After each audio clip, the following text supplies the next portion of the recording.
In this session, we'll be discussing about the time series techniques. So we'll be discussing only about these 4 time series techniques right now. Okay, so they are auto-regression model, moving average process, auto-regressive moving average, and auto-regressive integrated moving average. Okay, so when you see this name, you can just even figure out this. Auto-regressive moving average model is a combination of auto-regression and moving average here, AR and MA models. Okay, so here the ARIMA is also a similar model, but it has a differencing factor and extra and compared to the auto-regressive moving average model. Okay, so we'll be discussing all this, but I believe you will have listened to the previous lecture on autocorrelation function and partial autocorrelation function, because only if you understood those concepts you will be able to understand the time series techniques. Otherwise it will be very, very difficult. Okay, so I'll be explaining you these models right now, and also how you can interpret the model or validate it through PACF and ACF. That also will be discussing through forecasting accuracy measures. Okay. The first one is auto regression. So we know what is a regression, but what is this auto regression? Okay. So when 2 variables are related to each other, we can say there is a relationship between a linear relationship or a non-linear relationship between those variables. But auto-regression is actually a regression of a variable on itself. Okay, but when it is observed in different time points. So when you have a data which is observed in different period of time, sales over a year, or the disease death rate over months. So when you have this kind of data ordered in a temporal manner, which is observed at different time points, and if there is a relationship among that variable, you can call that as a auto regression. So here we will be able to interpret the future variable through the past data. Okay, so here imagine we have the variables yt, yt minus 1 and yt minus 2, which means, for example, we are trying to predict the temperature for today is yt, and yesterday's temperature is yt minus 1, and day before yesterday's temperature is yt minus 2. Okay, so here yt becomes a response variable, and these two becomes your explanatory variable. So this becomes your dependent variable, and these two becomes your independent variable. Okay, so now based on this concept, we'll be looking into the auto-regressive model. Okay, as I told you before, auto-regression is a regression of a variable on itself measured at different time points. Okay, so here we'll be assuming the lag is 1.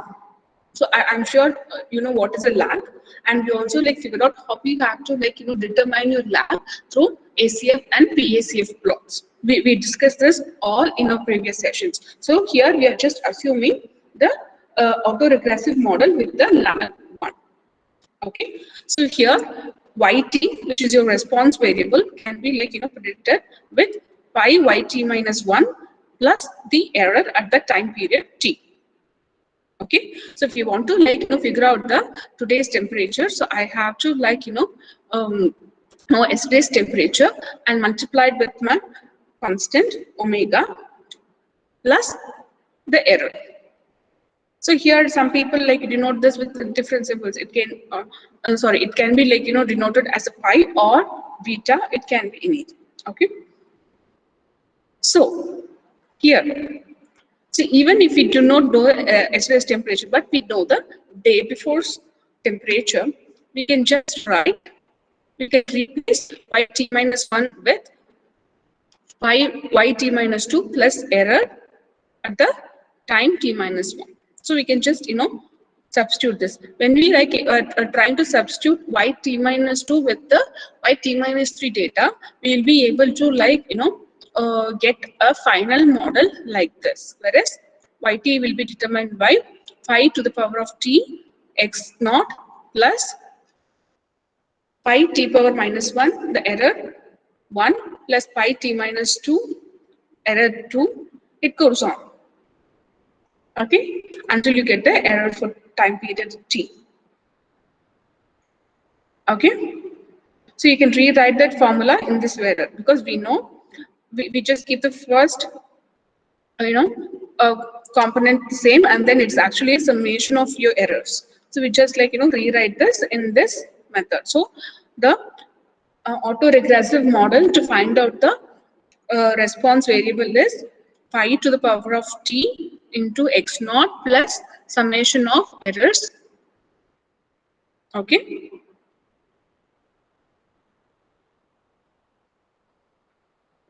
So what happens in this autoregressive process? Okay, so here we are just assuming we have a data which is like completely random, but the mean value of the data that we have is 0, and it has a constant standard deviation. Okay, so we already discussed what is a white noise. I'll repeat. So white noise is actually the residuals which are like uncorrelated to each other, but it follows a normal distribution with mean 0 and constant standard deviation.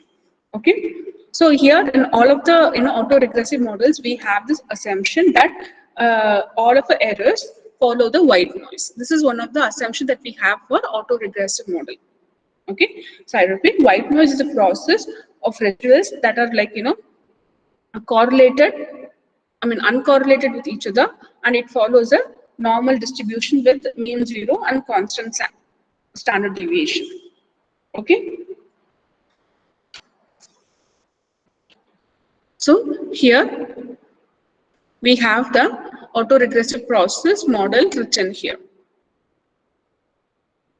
Okay, y equal to pi naught plus pi 1 into y t minus 1, pi 2 into y t plus t minus 2, it goes on. Okay, so this autoregressive process actually helps to figure out the future value.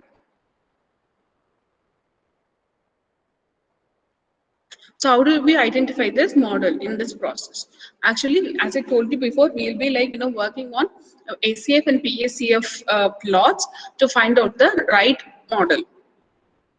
Remember? So I've told you how the graphs looks like in a previous session and how you have to figure this out. So when you see the ACF plots, there'll be exponential decay, which means the values will be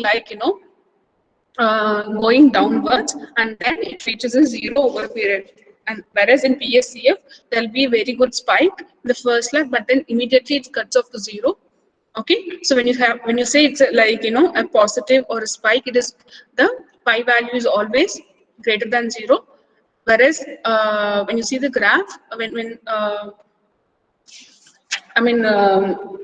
below the, sometimes you'll be having the values in the lower confidence limit as well. I'll show you the graph here. Okay, so here this is a PACF plot for this GAD continental breakfast demand. Remember, we have been discussing this data for a previous session completely. If you have listened to that, you will be able to figure this out very easily. So here the first value, actually when you see it, it is kind of beyond the upper confidence limit, but when you just see the next number, so here we see there is no spike, but it is kind of moving downwards. So here the value is exceeding the lower confidence limit. Okay, this is a perfect example for your PACF function. Okay, in the ACF function, so here though the value is kind of higher, but after that it's kind of decreasing, and then it moves and it goes down. Okay, so with this we can figure out the lag is 1.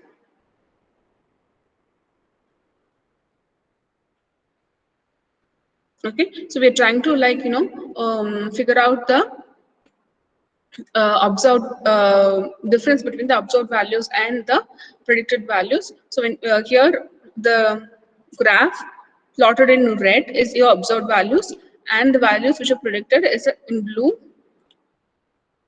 Okay, it's kind of more or less coming up together. Okay, this is the output of your AR model looks like when you're like, try to figure this out for continental data using R, Python, or SPSS, whatever tool. So that's how the output looks like. Okay, so here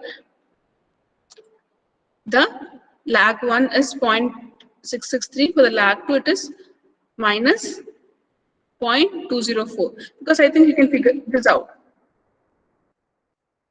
See, it is kind of moving downwards. So that's why we have this lag values. And you remember all this, forecasting accuracy methods, we have discussed all this, R squared, RMSE, MAPE, all this we have discussed. Okay, forget about BIC. So we'll be discussing about BIC and AIC later.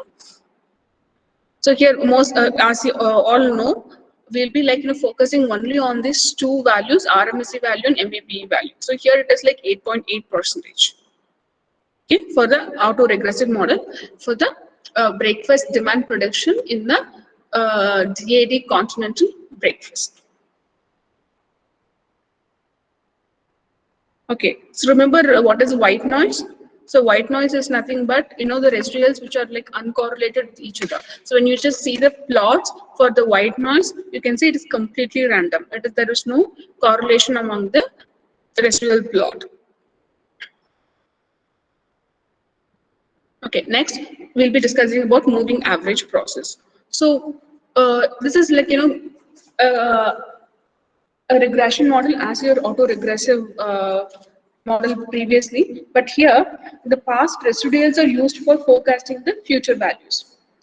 In the previous method, actually the previous value is being used, past data is used to figure out the future values, whereas here the past residuals are used to figure out your forecast value.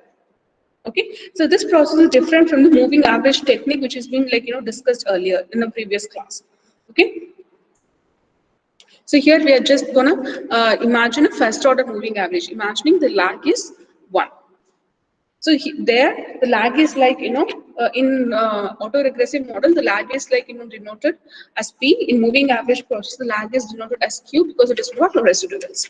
Okay, the formula for like first order moving average is YT, which is we are trying to predict, equal to beta naught plus beta 1. Ma'am, your voice is breaking, ma'am. Okay, beta 1 into error t minus 1 plus error at the time period t. Okay, so you can like rewrite this process if you're trying to figure out the future value based on the residuals, many residuals in your data. So you can just include all the residuals until you have. Okay, so it is a process of figuring out your future value based on the residuals.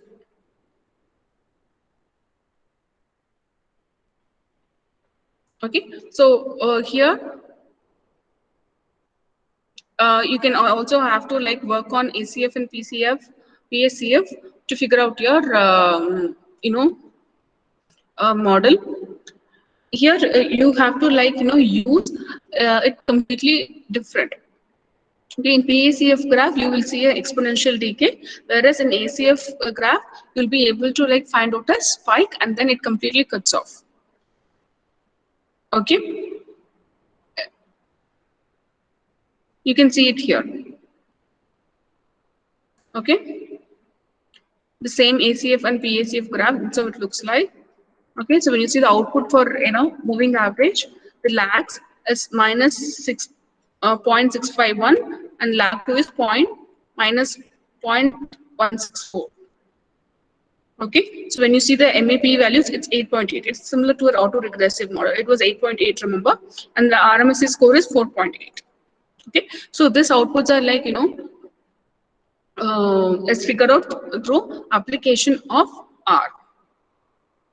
Okay, so the breakfast demand prediction data is like put in R and then we got this output. So we'll don't worry how to work on this. We'll be like spending time on doing the same thing in R. Okay, we'll be spending some time later after the class. Okay, here also we just plotted a graph with to know how the actual and fitted value looks like. Okay, the data points in red is your observed values. The data points in blue is your predicted values. And this is your plot for residuals. So here also you can see there is no correlation within the data. It's kind of completely random. Okay. So even for moving average per process, we have to follow the white noise process. Okay. Next, we'll be discussing about ARMA model. It's a combination of autoregressive and moving average process. Here we will be using P and Q lags. So as we all know, in autoregression process, we actually try to predict the future value through the past observations, whereas in moving average, we're trying to figure out the future value through the past residuals. So when you here, it's kind of looks perfect because you're trying to figure out the what happens in your past data and what happens in your residuals. Okay. So even the formula is like it's written, it's summation of AR plus MA model. So we all know the formula for AR is alpha naught plus alpha 1 y plus y t minus 1, and it goes on until the final value p plus all your errors, beta naught plus beta 1 into error at time t minus 1, beta 2 into error t time t minus 2 until your final error. Okay, so here we have the constants alpha naught and beta naught, okay, which is equal to C, which is a constant. Okay, this is your formula for ARMA model. Okay, so when you see the graphs for ACF and PCF for ARMA model, for ACF, it tails off after the lags. So the lags number can be any, but it tails off completely after Q lags, whereas in PCF, it tails off to 0. Okay. Here we'll be like looking into values like RMSE map, and also we'll be like giving importance to AIC and BIC values from here. Okay, what is this AIC and BIC values? Okay, so this is an example of your plots here. So let's move on to output, and then I'll explain what is AIC and BIC. So when you see here, the output we have like 3 different lags. 2 lags for ARMA, autoregressive, and 1 lag for moving average. Okay, so the lags for values for this lags are completely different when we compare it to the AR model separately and MA model separately. Okay, so when you see the MA value, it is 8.7. Earlier it was 8.8 something, right? So it is decreased. The RMSE value is 4.8. Okay. So here we have this BIC values, right? So let's see what is it. Okay, this is a plot of white noise again for this model. Okay. So what is AIC? It's actually called as Akai's information criteria, and BIC is called as Bayesian information criteria. So these two criteria are actually like used for ARMA and ARIMA models to validate the model whether it is the right model or not. Okay, so the formula for AIC is -2 into log likelihood function plus 2 into M. So M is nothing but your number of variables that is used in the model, number of features that we have in the model. Okay, whereas in Bayesian, it is kind of a similar formula, but instead of 2M, we'll be having, we'll be multiplying M with the log of N. Okay, so we are also using number of observations for Bayesian information criteria. Okay, so these are the two important forecasting model evaluation technique used apart from RMSE and MAP. Okay, so hope you got this right.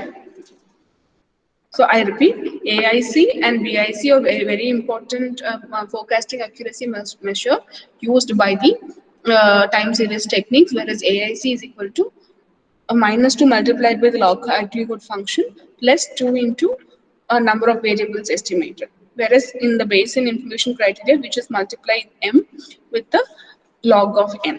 N is nothing but the number of observations. M is number of variables. I mean your number of columns. N is number of observations, which is your number of rows. Okay.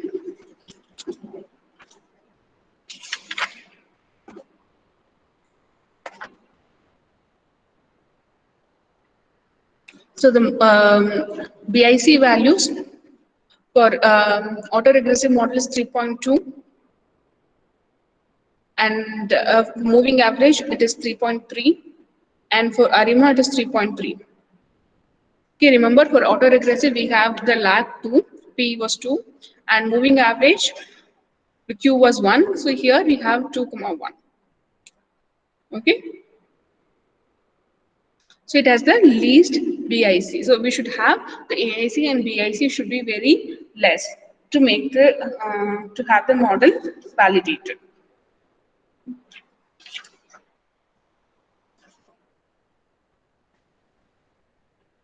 Okay, our final model technique is ARIMA model, which is called as autoregressive moving average, integrated moving average.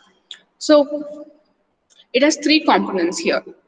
Our previous model has only 2 components of autoregressive and moving average. So here, in addition to those 2 components, we have one more component called the integration component, which is actually, a differencing factor. So we've been discussing about stationary and non-stationary data in our previous session. I hope you remember that. So we have to convert our non-stationary data into stationary so that we can able to work on this time series techniques. Okay, so we can check whether the data is stationary or not by finding out their mean values, variance, and covariance. Okay, so if the mean values are constant and if the variance is all constant for all time periods, and covariance for different lags depends on k but not on time, we can call that the data is stationary. Hope you remember that. So we have to convert your non-stationary data if you have into stationary data. So when you have to deal with the data which is non-stationary, you can go for ARIMA model, which directly converts your data into stationary. So you don't have to worry about it. Okay, so here you will be taking up a differencing factor. Okay, so this transforming a non-stationary into stationary, it's actually a process through differentiation. Okay, so here what you do is you do a first difference. We'll be discussing this in the future as well, but I'm just giving a small introduction. So when you take a difference between the 2 consecutive values in time series, you can call that as a first difference. Okay, but if you and you can check for the time stationarity after taking the difference. Even after that, if you feel that is not your data is not converted into a stationary, you can take a second order difference by taking a first difference with a formula. So I'll explain that it's actually difference of your first difference. Okay, it can be represented as yt minus 2 into yt minus 1 plus yt minus 2. Okay, so it is a second order differencing. Usually your differencing should be less than 2. You can keep on doing this differencing, but for a time series technique you have to have a d less than or equal to 2. So it should be either 1 or 2. Okay, so this was one I was saying. It's an integration factor. So it is a process which is used to convert your non-stationary data into stationary. Okay, so when you have d is 0, which means the models are the observations are in the right way. But if you have your d is 1, which means you have to do a differencing, first order differencing, which means you have to find a difference between the consecutive data. In d equal to 2, you have to use the formula yt minus 2 yt minus 1 plus yt minus 2. Okay, so as I told you before, d should be less than or equal to 2, and p and q, I mean the lags of p and q should be less than or equal to 4. So even you can go have q equal to 3, but in that case p should be 1. Okay, the lag should not exceed, both the lag should not exceed 4. Okay, so as you know, the q and p are like, identified using the autocorrelation function and partial autocorrelation function, and the level of d is identified through differencing method, like when you're converting your non-stationary data into stationary data. Okay, so as I told you, for first order differencing, you have to like use the formula yt minus 1. For the second order differencing, you have to use the formula yt minus 2 yt minus 1 plus yt minus 2. Okay, most of the time during the first order differencing itself, you will be able to like convert your non-stationary data into stationary data. Okay, so I think you remember the formula for autoregressive moving average model, right? So here, when you're using the ARIMA model with the differencing equal to 1, when d equal to 1, p comma 1 comma q, the formula is similar to ARMA model. See, it is similar to a ARMA model, but here we have x instead of y. So x is equal to yt minus 1. Okay, we are trying to find out the difference here. Okay, as usual, alpha naught plus beta naught is equal to constant c.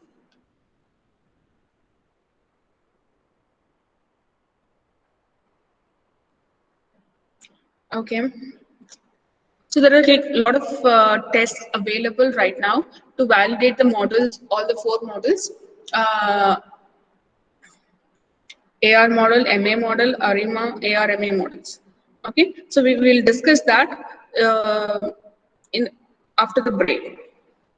Okay, so please spend your time on this and try to like check whether you have understood or not, and then we can have a discussion if you got any doubts. Okay, and then after 5 minutes we can